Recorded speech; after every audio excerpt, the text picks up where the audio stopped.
আপনারা দেখছেন 24 ঘন্টা ইন্ডিয়া টিভি, সর্বদা সবার পাশে সবার মাঝে। সন্ত্রাসবাদ আমি কালকেই বলেছি, এইবার তৃণমূল তার প্রতিহিংসা রাজনীতি শুরু করবে পুলিশকে সঙ্গে নিয়ে।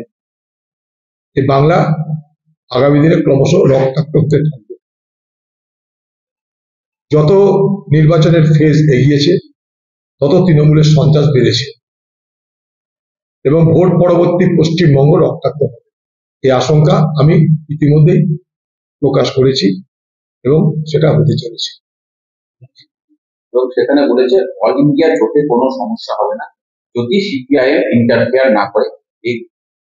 এরকম অন্যরকম একটা মন্তব্য দিয়েছে যদি জোট ক্ষমতায় আসে।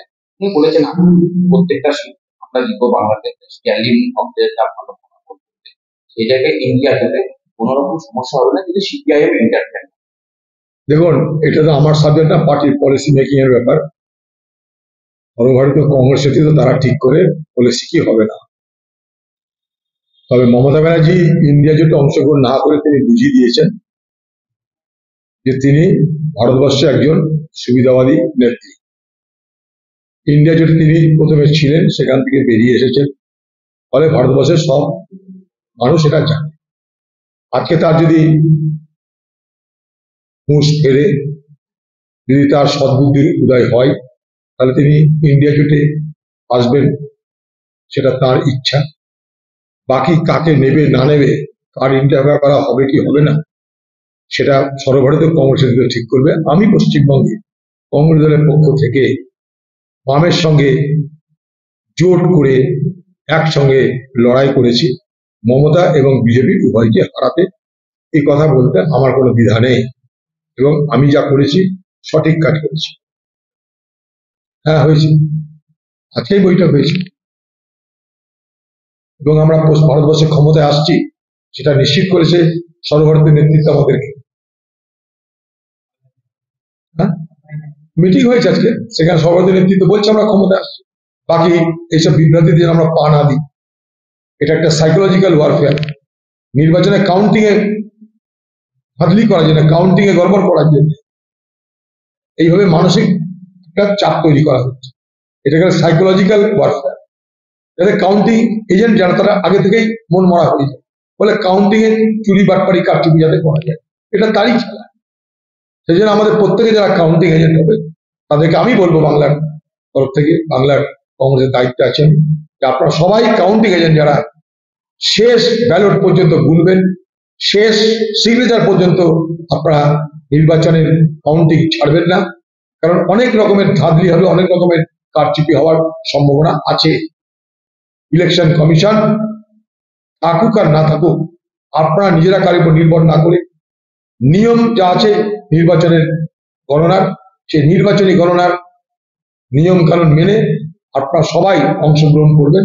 এই কথা আমরাও আমাদের সমস্ত স্তরে যারা কর্মী আছে তাদের কাছে এই বার্তা আমরা দিচ্ছি।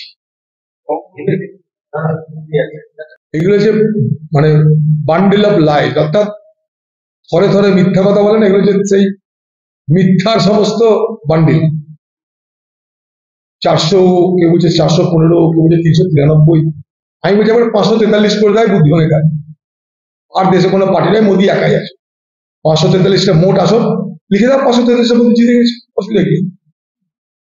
গাঁজা খেয়ে, ভাঙ খেয়ে যদি কেউ হিসাব করতে লাগে, এরকমই হিসাব বাড়াও।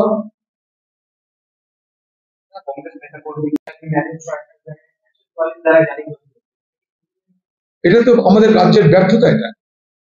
এটা রাজ্যের ব্যর্থতা যে আজকে ভোটের আগেও 144 ধারা গুলি গোলা বোম, ভোটের পরেও 144 ধারা গুলি গোলা বোম। কোথায় আছি আমরা? সন্দেশকারীটা জল তো দাও। বাংলার মুখ্যমন্ত্রী বলে দিয়েছে আগে জিতবো তারপর যাবো। এই যদি বাংলার মুখ্যমন্ত্রী অ্যাটিটিউড হয়, তাহলে বাংলার মানুষের নিরাপত্তা কে দেবে? তাই সন্দেশকারী উত্তপ্ত রক্ত।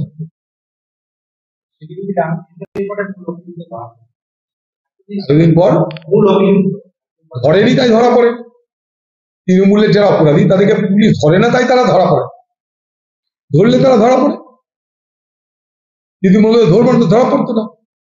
চাপে পড়ে ধরেছে, সংস্থার চাপ, রামকৃষ্ণ মিশন একটা প্রতিষ্ঠিত প্রতিষ্ঠান, তাদের চাপ, বাংলার মানুষের সমালোচনা, তাদের চাপের কাছে মাথা নিচু করে ধরেছে।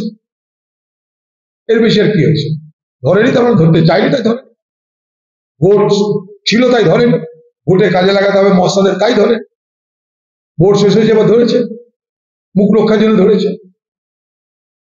গতকাল দেখা গেছে সারাদিন টার্গেটের কোথায় বলছিল কেন আইএসএফ কে ভোটের ময়দানে খুঁজে পাবে, তাহলে কি সেটিং তন্ত্রটা সামনে আসছে? আমরা আগেই বলেছি ভোট কাটুয়া দলেরা 2000 সাল থেকে তাই এদের সঙ্গে কোনো রকমের সমঝোতা করি। আজ এ পর্যন্ত।